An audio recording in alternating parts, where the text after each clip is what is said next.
On va parler théâtre, on ne vous avait pas encore reçu depuis la reprise de ces émissions. Évidemment, la programmation a repris, les cours pour les jeunes et les moins jeunes ont repris aussi, donc on a du pain sur la planche. Oui. D'autant que la programmation, notamment à la Semeuse, m'a beaucoup interpellé, puisque du Jean-Paul Sartre, des choses autour d'Al Capone aussi, à commencer par Le Cri du Cœur, qui est en ce moment l'actualité brûlante du théâtre de la Semeuse. Alors on ne va pas vous donner vraiment de dates, on vous donnera les sites internet pour que vous puissiez vous référer au niveau des dates et des horaires, parce que sinon on va vous perdre. Mais bon, en ce moment, Le Cri du Cœur. Alors concrètement, qu'est-ce que cette pièce qui, je crois, est votre préférée ces derniers temps, Oui. Bah, c'est un petit peu... c'est une aventure. Le Cri du Cœur, c'est un spectacle, un concept qui est né il y a quelques années par un certain nombre de comédiens niçois qui étaient déjà dans d'autres compagnies et qui se sont rassemblés pour monter un spectacle où ils ont créé 4 personnages complètement loufoques, délirants, qui essayent de monter une espèce de chorale, on va dire. Chorale qui part un peu, on va dire, en vrille, c'est-à-dire que les personnages sont tellement dans leurs petits problèmes, etc., qu'ils en deviennent complètement bouffons et drôles. Et donc, ces personnages jouent plein d'instruments, du xylophone, du ukulélé, etc. Il y en a qui sortent des marionnettes à certains moments. C'est un spectacle extrêmement dynamique, et là on a la chance d'avoir la deuxième partie. Alors vous allez me dire, une deuxième partie, est-ce que c'est aussi bien que la première? Parce que c'est un spectacle qui a beaucoup tourné, Le Cri du Cœur, le premier. Eh bien moi je l'ai vu en répétition, je peux vous dire qu'effectivement on n'a pas perdu l'esprit du premier, mais ce n'est pas le premier non plus, c'est que c'est encore autre chose. Il y a des nouveaux personnages qui arrivent. Le numéro 2 réussi. C'est le numéro 2 réussi, et ils ont toujours autant la pêche. C'est toujours aussi drôle. On retrouve Solange qui est complètement coincée, on dirait le personnage un peu caricatural du maître de chœur, un peu coincé, un peu dans ses habits comme ça de cérémonie, etc. Et qui bien évidemment à certains moments pète complètement les plombs. L'autre, un autre personnage qui peut être complètement lui foufou sur les bords. Voilà. On retrouve cette galerie de personnages qui avait fait le succès du premier, sans copier. Sans copier. Alors ça c'est un message à tous ceux qui ont vu Le Cri du Cœur numéro 1, si l'on peut dire. Là maintenant c'est le 2, donc il y a eu beaucoup de succès, je crois, parce qu'il avait ce spectacle avait tourné pas mal dans la région, et il avait rencontré son public, ça avait bien marché. Oui, ça avait bien marché. Ils sont même allés à Avignon faire une tournée pendant un mois, et ils avaient eu beaucoup de succès, ce qui leur a permis de tourner partout en France. Alors, autre événement, si j'ose dire, parce qu'alors là il faut en avoir, si j'ose dire, pour se lancer là-dedans, c'est le fameux huis clos de Jean-Paul Sartre. Donc ça sera pour la fin du mois d'octobre. Oui. Donc il vous reste encore un petit mois à attendre. Néanmoins, c'est un des chefs-d'œuvre du théâtre contemporain, puisque Jean-Paul Sartre est décédé par rapport à l'histoire de l'humanité il n'y a pas très très longtemps. Ça c'est une de ses pièces majeures, et là les acteurs vont être attendus. Oui, alors justement ce qui était intéressant en proposant huis clos, c'est que ça fait très longtemps qu'on n'a pas vu huis clos sur Nice. Je trouve d'ailleurs qu'on ne joue peut-être plus assez souvent Jean-Paul Sartre, et qui pourtant est un auteur, effectivement, comme on dit, on a tendance à penser qu'il est classique. Non, il est quand même inscrit dans notre époque, même si il est mort il y a une trentaine d'années, et finalement huis clos, on connaît tous cette pièce, on la connaît tous. Pourquoi? Parce que l'enfer c'est les autres, et que tout le monde connaît cette maxime, on va dire. Mais connaît-on véritablement huis clos? L'a-t-on vu au théâtre à Nice?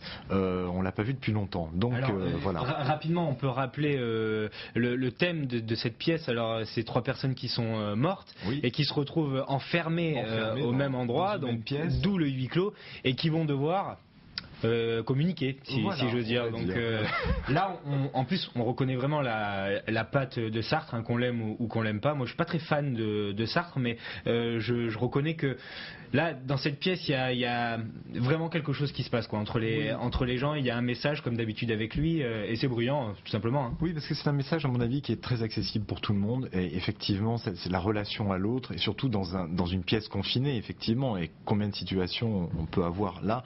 Et là, imaginons après la mort, qu'est-ce que ça peut donner, justement, de se retrouver ensemble et d'avoir quelque chose à se dire. Quoi?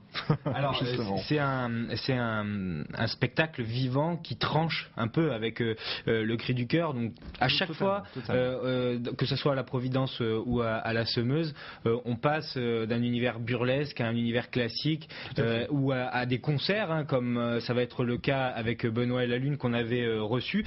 Donc là aussi, ce sera encore un petit peu plus tard dans la saison, mais donc ce groupe-là qui est un groupe niçois, qui a un univers vraiment particulier, puisqu'ils sont dans la Lune, on les avait reçus ici sur ce plateau.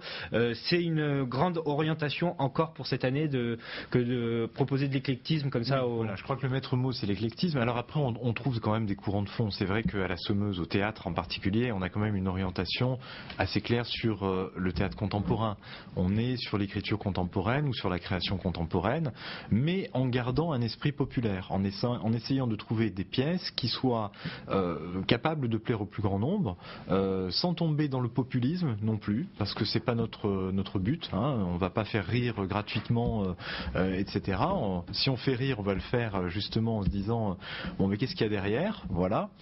On va pas tomber non plus dans l'élitisme et perdre complètement le public sur des recherches qui sont peut-être trop pointues. On essaie de se situer un peu entre les deux, avec comme ça un répertoire contemporain qu'on met en avant.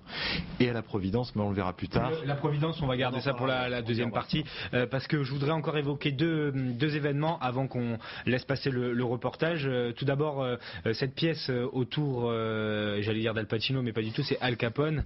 Alors celle-là, vous la connaissez bien, je crois. Ça s'appelle tout simplement Al, très sobrement. Oui. Ça sera juste avant les fêtes, donc début décembre. La vie et l'œuvre, si on peut dire, d'Al Capone, parce que finalement, on le connaît sans le connaître lui aussi. Exactement. Alors c'est une pièce que j'ai écrite avec un ami à moi qui s'appelle Philippe Rénicoli, et c'est une pièce que l'on a voulu justement, on a essayé de ne pas être dans la caricature d'Al Capone, essayer de comprendre qu'est-ce qui peut passer dans la tête d'un personnage comme celui-là, qui est aussi connu, qu'on voit toujours avec son cigare dans les films et avec une mitrailleuse Thompson. Bon, en gros, c'est un peu la caricature. Là, on essaye de le voir finalement dans des événements collectifs. On parle de fêtes. Eh bien, toutes les scènes se situent lors de fêtes collectives. Ça va être Thanksgiving, ça va être Noël, ça va être le jour de l'an, ça va être l'anniversaire d'Al Capone, l'Épiphanie et bien sûr la Saint-Valentin, puisque c'est le moment où Al Capone a perpétré un des plus grands massacres du XXe siècle, le massacre de la Saint-Valentin. Alors ça a été le prétexte de se dire, bon, avec sa femme, comment est-il? Avec ses lieutenants, comment est-il? Avec la bonne société, comment est-il? Et voilà. Et derrière le fil rouge... Combien sur scène? 7 comédiens. 7 comédiens. Du monde. Voilà. Et des femmes. Très important. Important dans l'univers d'Al Capone. Oui, et des femmes qui pour une fois ne sont pas reléguées au rang de potiches, mais qui ont un vrai rôle. Voilà qui fera plaisir à notre chroniqueuse Sabrina, qu'on va retrouver en fin d'émission. Vite, je voudrais évoquer avec vous aussi Adultère de Woody Allen, parce que lui aussi c'est un grand contemporain, parce que lui est encore en vie. Alors on le connaît évidemment pour son cinéma, il a fait aussi du théâtre. Bon, c'est du Woody Allen dans le texte, c'est à la fois drôle et poignant et vraiment singulier, il n'y a que lui qui fait ça. Avec cette touche d'humour new-yorkais, on va dire, typique juste new-yorkais, avec toutes ces blagues un petit peu à la Woody Allen. Alors ce sont des pièces qui sont assez anciennes, ça fait partie des premières pièces qu'il ait pu écrire. Il y a 2 pièces qui sont présentées, regroupées sous le titre Adultère. Et bon, bien sûr, on va retrouver des situations très très classiques, on va dire, mais avec vraiment cet univers Woody Allen, avec la psychanalyse, avec tout ce qui peut bien évidemment le caractériser, qu'on retrouve dans tous ses films. Voilà, donc pour cette programmation au théâtre de la Semeuse, on va vous indiquer bien entendu le site internet, où vous pouvez retrouver toute la programmation avec tous les horaires.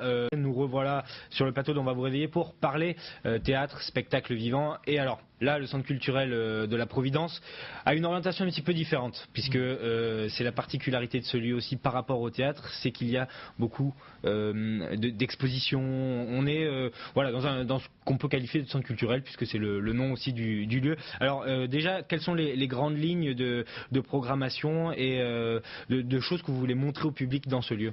Alors, depuis quelques années, on a pris une orientation vers les musiques du monde, c'est-à-dire les cultures étrangères, l'ouverture finalement à ce qui peut se passer en Europe et dans le monde, sans perdre pour autant nos racines, puisqu'on travaille aussi beaucoup sur le patrimoine niçois dans le cadre du centre culturel. Alors, dans ce cadre un peu des cultures d'ici et d'ailleurs, si j'ose dire, on a déjà invité un très très bon tablaïste indien qui s'appelle Nir Mehta, qui est installé dans la région. On a la chance de l'avoir parce que c'est un des meilleurs véritablement qui existe actuellement en France. Et il va nous faire un concert qu'il a appelé Musique sans frontières. Alors il a demandé en fait à un musicien italien qui est aussi installé dans la région de fusionner l'Inde, la Chine, peut-être des influences aussi italiennes ou des choses comme ça, et de voir ce que le temps d'un concert on pouvait établir avec des instruments de différentes cultures. Je pense que ça va être un projet très très particulier, Musique sans frontières avec Nier Mehta et Ricardo Misto. Pour commencer la saison, c'est un peu risqué, hein, parce qu'on ne sait pas trop ce qu'on va y entendre, mais connaissant les deux musiciens, je pense que cette rencontre artistique va être très très forte. Alors ça, c'était évidemment c'est le moment très très important.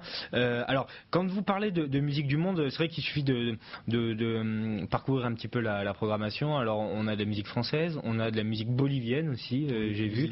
Alors ça, vous allez m'en dire un mot tout de suite puisque on y est. Là aussi, faut oser parce que la musique bolivienne, moi je connais pas. Hein. Ah voilà. Hein, Non mais voilà. Alors oui, effectivement. Alors c'est vrai qu'on a souvent l'image de la flûte de Pan et on va dire et des ponchos. C'est un peu l'image qu'on en a. C'est vrai qu'il y a ces musiques avec des flûtes de Pan, avec des instruments traditionnels, donc d'inspiration indienne bien évidemment, mais il y a aussi tout l'apport espagnol. Donc on a une musique qui est entre finalement des morceaux très anciens venus d'Espagne et des chants indiens et des choses comme ça. Donc c'est assez riche comme répertoire. C'est souvent joué effectivement en espagnol, mais c'est assez séduisant. C'est un beau voyage en tout cas. Alors il faut bien entendu parler de ce qui fait l'actualité aussi. Petit memento sur les danses gitanes aussi qui seront au programme. Alors ça, c'est marrant, mais en France, on s'est jamais élevé contre ça. On adore tous ça. Hein. C'est marrant. Oui, c'est vrai. En plus, c'est très à la mode actuellement. Il y a effectivement je pense, un grand retour de la musique tzigane et gitane.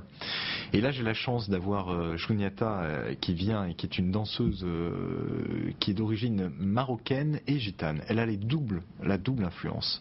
Et ce qui est très intéressant, c'est qu'elle maîtrise aussi bien la danse orientale et aussi bien le flamenco et la culture gitane.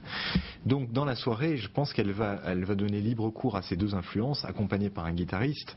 Et moi, je l'ai vu danser il n'y a pas très longtemps sur un autre spectacle qui n'avait rien à voir. Je peux vous dire que j'en suis resté vraiment bouche bée de cette faculté de passer de quelque chose d'assez dur, sec, aristocratique comme l'est le flamenco à quelque chose de complètement délayé, et tout dans la rondeur orientale.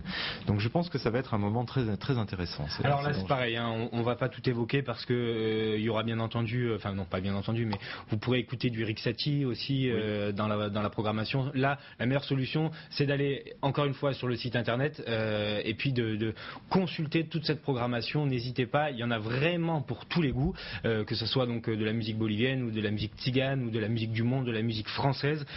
Puis vous en avez jusqu'à 2011. Donc ça, il n'y a pas de souci. Avant de terminer cette émission, on rappelle aussi que des cours de théâtre, des cours de sport, des activités sportives, des activités culturelles sont proposées dans les deux lieux. Ça, c'est aussi très important.